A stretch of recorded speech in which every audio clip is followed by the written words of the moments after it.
And you know me, my 2-3s and my gold teeth. But you're smiling. Hello, welcome to Gray Street, and let me tell you, I have lots to tell you today about beauty. I'm going to try to keep it quick, though. I can tell you from the old way where I came from and what I used to think of as beauty, and then later on as an adult who's mature and a Christian learning what beauty truly means. So I can tell you a little bit about that from both angles so you get it from the middle from Gray Street.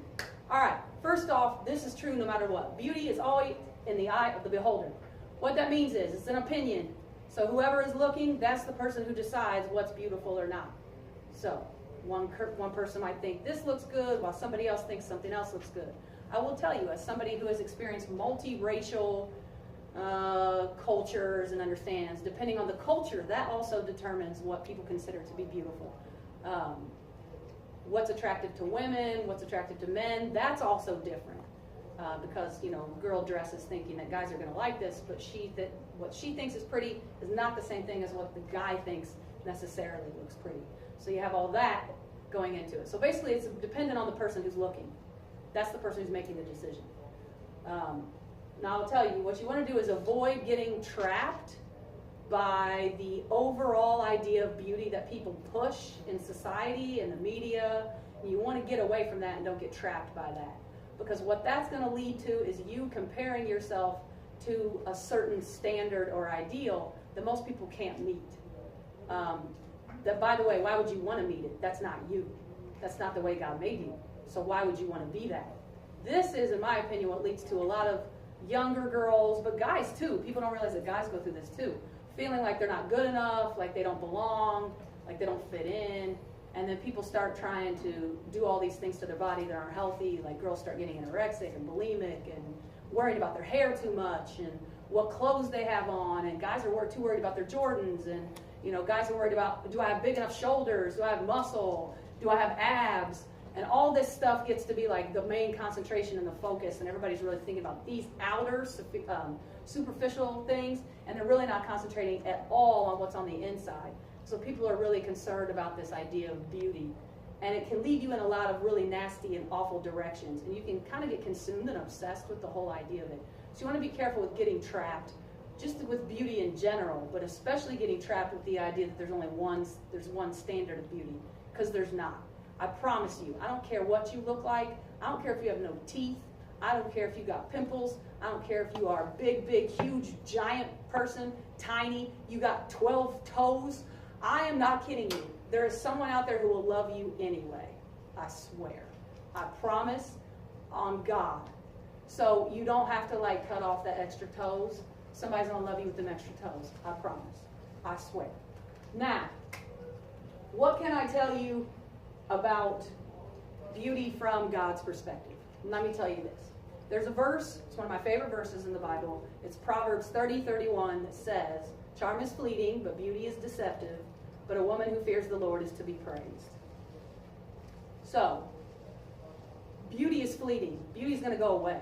So, you got to think about, no matter how hot somebody is, eventually they're going to get old and not be hot anymore. Or they're going to have a baby, pop out a couple babies, and then they're going to get fat. That happens too. So you have all of this. Or their hair's going to turn gray or whatever. But I mean, no one's ever going to look as good as they do when they're younger. And even when you get older, like somebody like Jennifer Lopez, she's making you think that you get old and you're still going to look good. She's the, again, 1%. You and everybody else in the world is not Jennifer Lopez. You're not the 1%. You're not going to look better when you get older. So the way that somebody looks, if you think about it, is really not the main concern. And if you're really choosing who you date and who you like and who you hang out with based on how they look, you're going to have to change those people and date younger people constantly because they're the ones that look better. So then you're going to have to get friends that are younger. And you're always going to have to be changing this up because people are never going to always look good. At some point, people are going to lose a little bit of something. You'll find out. I know. I'm old. So I know how this works. No matter how much you work out, no matter how much you diet, it's called gravity. Stuff's going to drop. You'll find out if you don't know what I'm talking about. But most importantly, obviously, we can think about it this way. People always say, oh, it's what's inside that's beautiful. And you think that that's a cliche and it's stupid. But when you really think about it, it's true. Because I know that you guys have all met somebody who at first maybe they didn't really look that interesting to you. Their look was kind of boring or plain, or maybe even thought they were ugly. But then after you got to know them and you talked to them more, you changed their mind. And you thought, you know, this person actually looks a little better than I originally thought. Or, you know, it's kind of like your mom. You don't care what your mom looks like. You love her. To you, she's beautiful, even if she might not look beautiful to other people. So that's the type of thing you want to think about. You want to have relationships with people based on love of who they are on the inside, the kind of character they have, how they act, the type of honor that they have. Are they loyal? You know, do they look good? That doesn't matter, because truthfully, people who look really good, they have too many advantages in life, and people who look really good tend to manipulate and do whatever they can to get what they want, because they don't tend to develop much personality or tend to be very intelligent because they know they don't need that. So I'm not saying it's impossible. Some people are intelligent that are attractive. I'm not saying that that's everybody. I'm just saying there's a tendency for people that look good to maybe not treat other people so well, because sometimes they don't have to. They can get away with things. So think about it that way.